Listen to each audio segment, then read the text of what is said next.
Thank you, Mr Speaker. My question is to Deputy Premier in his capacity as Treasurer. Deputy Premier, the community service industry in Tasmania is an essential pillar of our social and economic infrastructure. This industry supports people into work, education and training, employs almost 18,000 Tasmanians, provides essential social and physical care and support for Tasmanians at every stage of life. This is the work that was once the domain of governments, which over the last 20 to 30 years has slowly outsourced more of its work to the community service organisations.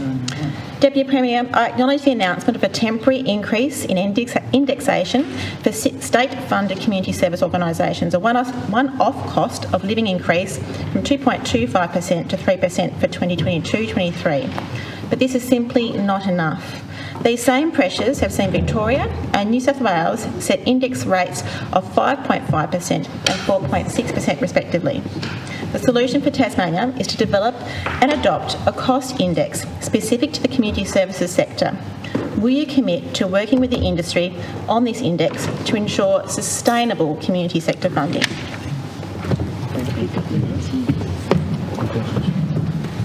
Honourable Treasurer.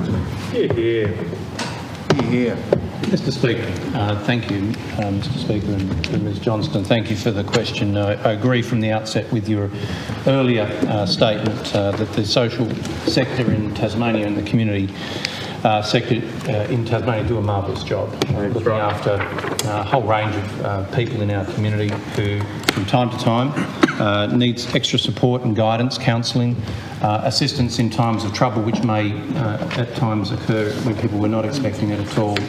So in fact, the social care sector is not just for people that we might say are vulnerable. In fact, it's for the whole community, because at times people who feel quite secure in their job or their family and feeling quite safe at the moment, that might be very different for them tomorrow. And so that's why we do have a very strong compact between government right across the agencies and as well with our ministers working with their counterparts in those funded community sector organisations. Of course, as I think you alluded to, Ms Johnston, government through those departments do have established grant deeds with community sector partners.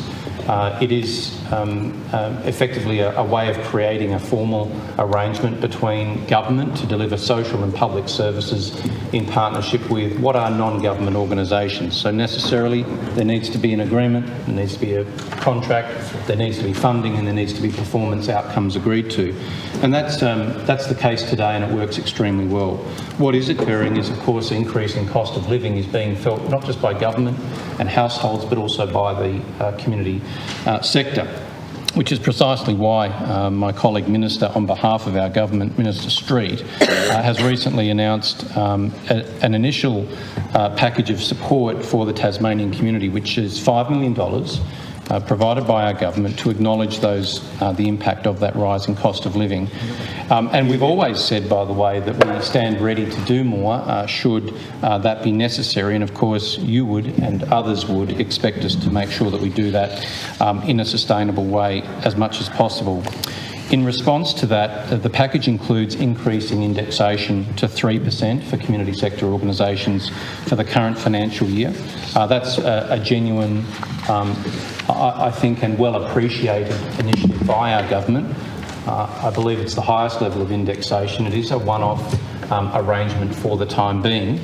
That was a deliberate initiative to help with those organisations' increased cost being experienced in their businesses. For example, an organisation that might be having their employees travel around the state and visiting people, they're running a car or a bus and they're seeing those increasing fuel costs. So we want to see that initial 3% increase of their indexation go towards those kinds of costs. But further to that, we realise that has a one-off effect. And so while we're not promising anything in particular as to the future, we have also agreed to review the indexation into the future, in particular into the 23-24 budget year. So I don't know where that will go right now.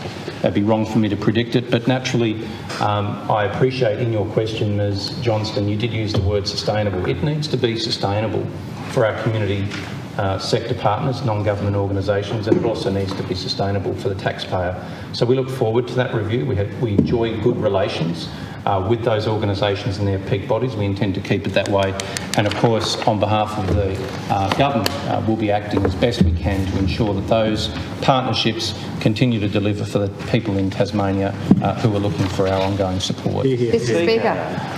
Honourable Member for Braddon. Well, I clearly was standing well before